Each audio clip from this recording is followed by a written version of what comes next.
So it started out as your typical Friday in a relatively busy Walmart here in Texas.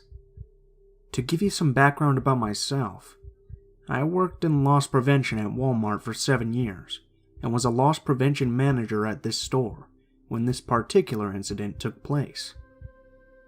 For those of you who don't know what loss prevention is, it's not those guys in uniforms driving around in the golf carts in the parking lot carrying a walkie-talkie. It's an extremely difficult job where we dress in plain clothes, acting like normal customers to catch shoplifters. My job as a loss prevention manager was to focus on employee theft and inventory control in the store. The store this incident took place in was a major city here in Texas that was close to downtown, in the middle of an old neighborhood that attracted all the riffraff and your basic druggies looking for some quick stuff to steal or sell. So like I said, it was a typical Friday in summer of 2009, and I was working in the stockroom doing audits on high-priced merchandise and talking to store management. There had been a few safety issues in the store, and I wanted to bring it up to them. I had just finished having a meeting with my loss prevention agents, and told them I would be in the store until around 8 or 9, finishing up the audits, and if they needed help stopping a shoplifter, to call me. Other than that, I was just going to try to finish my work as fast as possible and leave. The store was pretty busy as I walked into the stockroom and began my audit. I had just finished my first one, and was about to start my second, when I hear store management call me over the radio, asking me to come out to the front of the store. There was a customer screaming, and they needed help removing him from the store. We really weren't supposed to let the customers know who we were, since we were the loss prevention team, but I decided to walk up there and make sure everything was okay, and if they needed my help, I decided I would call the police. As soon as I walked out from the back of the store, I could hear some customers talking and looking towards the front. I figured it was just an unruly customer who wasn't getting what they wanted and had decided to raise hell until they got their money back. Walking through the clothing department, I could hear shouting and customers screaming, "Help me! Help me!" My walking pace had turned from a jog to a full sprint to get to the front of the store. When I finally reached it, near the registers, I encountered one of the craziest mind-blowing things I've seen in my 7 years of working at loss prevention. There's a man almost completely naked, wearing some very dirty boxer shorts.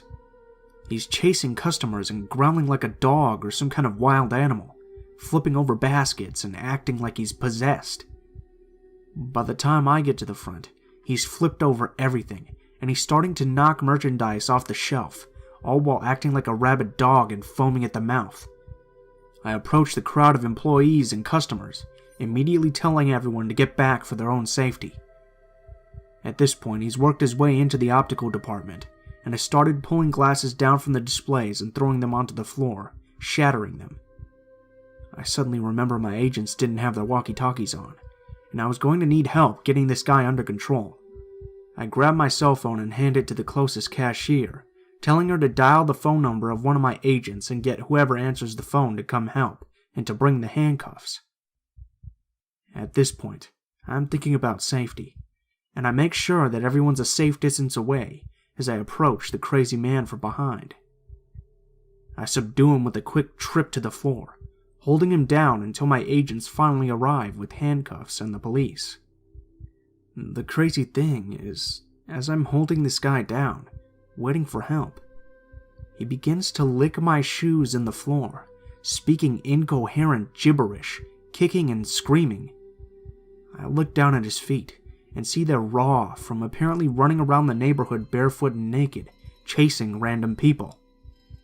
After the police finally arrive and he's loaded up and taken away, the outside security hands me a pile of clothes that he had apparently left. There was a trail off the parking lot and in the shopping center next to the Walmart. After this incident, I spoke to the police officers that had showed up to help, and they told me some pretty scary stuff. They said he was on some type of drug like bath salts or meth, and it had made him completely lose his mind. He had been acting like a wild animal, chasing and attacking anyone he could get his hands on. They also told me that he screamed and howled the whole way to the police station, like a banshee, until they finally got there, and he vomited all over himself.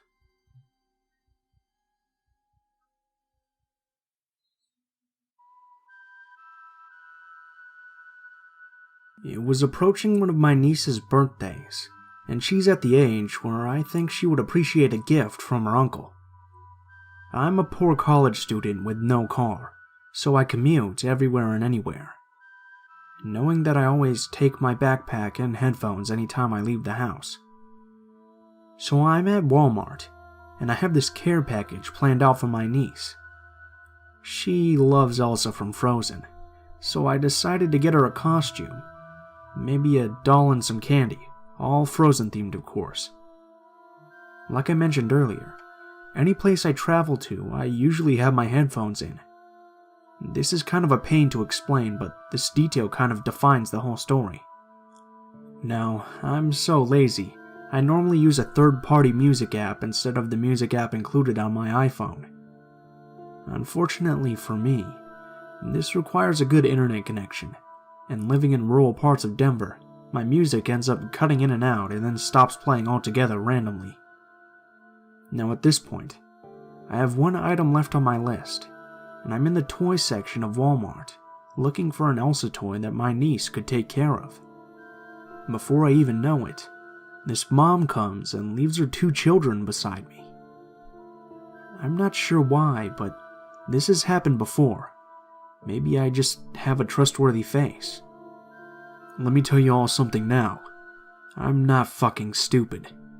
There are so many strange things that happen in this world that I would have to be a fool to leave these 2 young children alone.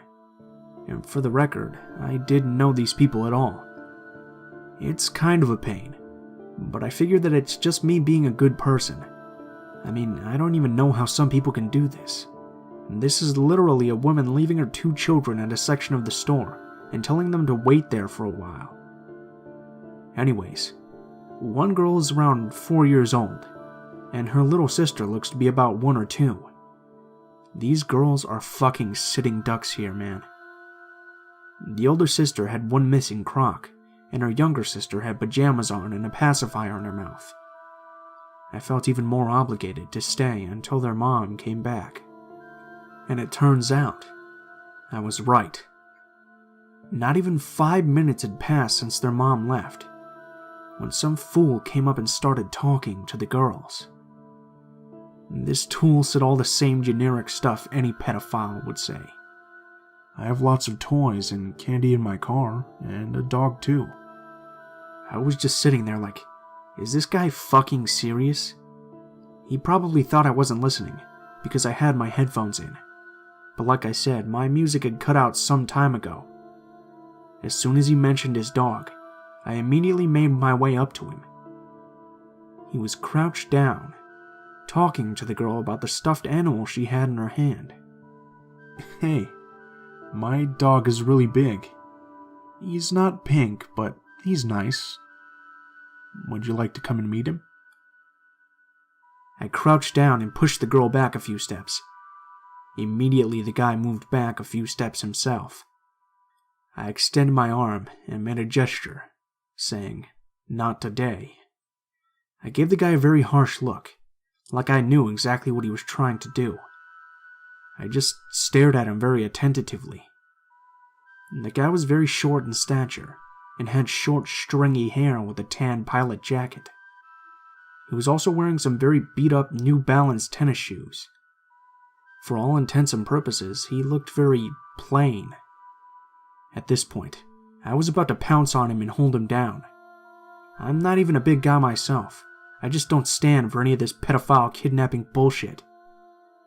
Before that could happen, though, he immediately got up, turned right, and ran out the garden exit. I waited with the little girl and her sister until their mom came back. I gave her the speech, "Yeah, you shouldn't leave your children here alone. Some guy was talking to the one-shoe one about some generic kidnap bullshit." Those were basically my exact words to her. I mean, there's no being soft about what had just happened. Anyways, I told her she might not be so lucky next time. The mom just shook her head up and down and swallowed any spit that was in her mouth with a very harsh gulp. I don't know if something bad would have happened, but if my music had not stopped playing, let's just say that neither of those girls was old enough to defend themselves. Hell, they could barely speak.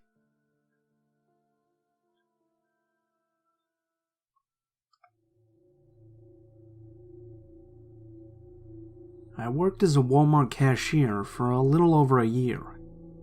I quit in August of 2015, when I went away to college. As a cashier, you see a lot of people in a day, especially at Walmart, and after a while, you don't even see people's faces when you look at them. But there are some people that you see so often, you start to recognize and sometimes learn their names. And there was this one guy, always in the same Green Bay Packers hoodie and Chicago Cubs baseball cap, that would often seek out my line, no matter how long it was, just so that he could stare at me and rarely ever say a word.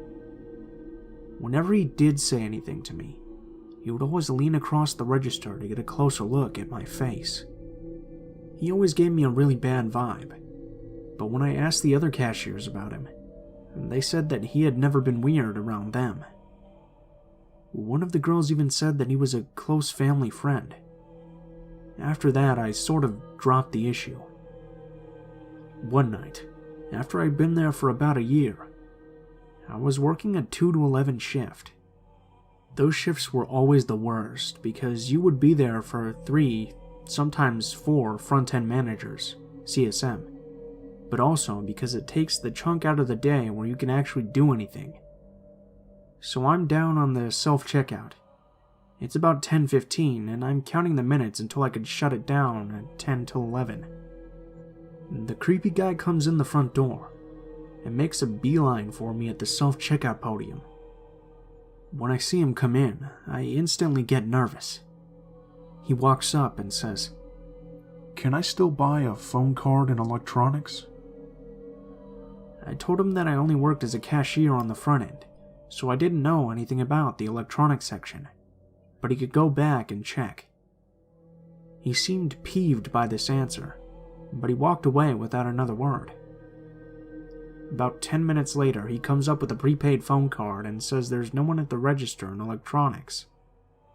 I activate his card and hand it to him, telling him to have a good night, but he pushes the card back at me without saying a word. I say, "Is something wrong?" To which he replies, "These minutes aren't on my phone yet, are they?" I was confused by the statement because, of course they weren't. He had just bought the card. I shook my head and he waved the card in front of my face. "Well, why the fuck are you just standing there? Reactivate my phone." When he talked, he was so close to my face that I could smell his breath, and I was scared. I wanted to put in a call to a CSM so that someone would come down and help me. This is where I should probably mention that I'm about 5'3" tall, and he's closer to about 6'5". He's also very stocky, so he was towering over me, and the thought that he could easily overpower me crossed my mind. But I get so nervous whenever men yell or cuss at me, because my dad was never the type to yell or cuss. I took the card out of his hand, and he slammed his cell phone on the scanner. I was trying not to let him know that I was nervous, but inside I was terrified. I knew that I had never put minutes onto a prepaid phone before, but I don't dare tell him that, in fear of what he might do. So I read the directions and pick up his phone, dial the number, and as I'm putting in the card number, his phone runs out of minutes. I try to call back and get an error message. I'm at a loss, so I meekly hand him back his phone and say, "I'm sorry, something went wrong, I don't know what's happening." As soon as I say it, he takes his phone, opens it up, tries to dial someone, and when it doesn't work, he looks at me with furious eyes. He screams, "What the fuck did you do to my phone? What the fuck?" His voice is echoing all around the store, but unfortunately, we haven't got the end of second shift rush yet, so there's no one around. He closes his phone and opens it again, trying to make another call, but when it doesn't work, he throws his phone down on the scanner again. He says, "I don't know what you did to my phone, but you better fucking fix it." This comes much more quietly, practically a whisper. At this point, I'm worried he's gonna put his hands on me, and I don't know what to do. I put in a call for a CSM from my register, and then say, "I've called someone that might be able to help, but we're at a shift change right now, so it might be faster for you to take it to the customer service desk." He picks up his phone off the podium, still mumbling under his breath that I fucked it up, and I'm hoping I can get out of there before he comes back, or at least have someone else down at the self-check with me. Another 15 minutes go by, and I don't see him again. As I'm picking up the items that people left by the registers, getting ready to shut them down for the night, he comes back and stands by the podium. He looks completely pissed off, and my stomach sinks. He made that finger motion that means come here without saying anything, and for some reason, that made me even more nervous.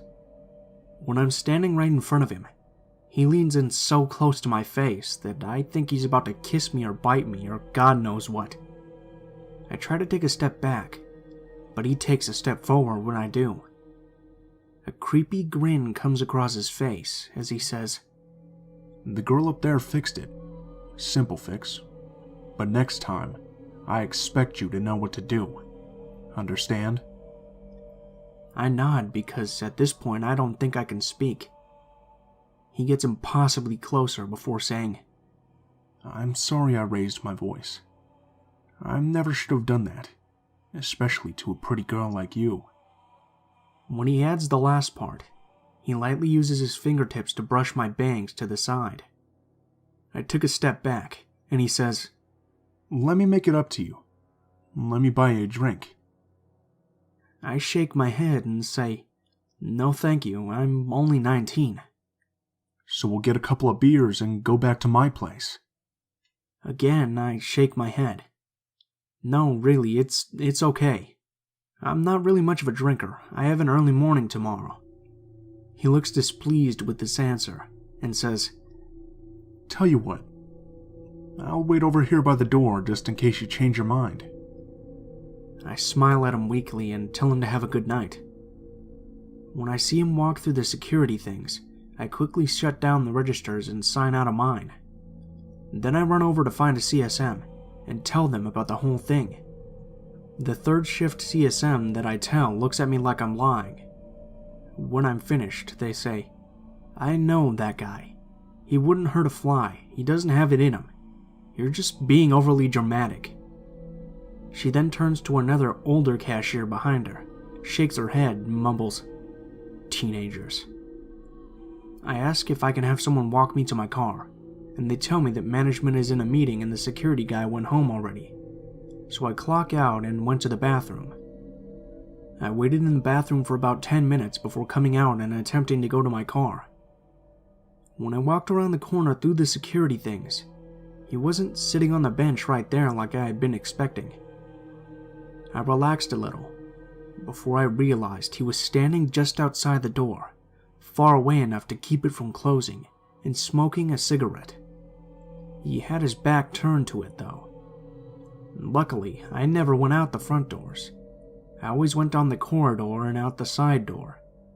I quietly closed the door behind me so maybe I wouldn't catch his attention. I rushed to my car, which was very fortunately close to the building. As I'm quick walking to my car, I hear him shout, "Hey, why are you avoiding me? Come here." At this point, I take off into a full sprint, which is not easy because I'm wearing Sperry's, so it's like running in clogs. I get to my car, get in, lock the doors as I'm starting it, and don't even bother with my seatbelt. By that point, he had made it almost all the way to my car, and was still yelling, telling me that he just wanted to talk. I took off as fast as I could, and took the longest way home with the most turns and twists possible. When I got home, I told my dad about the experience. and he was so angry that no one had answered my calls or believed me, he called the store manager the next day and complained. I was never contacted about his complaint, but from that night on, whenever I saw that guy, I would run to the bathroom, or if I couldn't get away, I would put out my lane closed sign and turn off my light so he couldn't get in my line. You always hear people talking about the people of Walmart as being trashy, but they never tell you that a select few are scary as hell.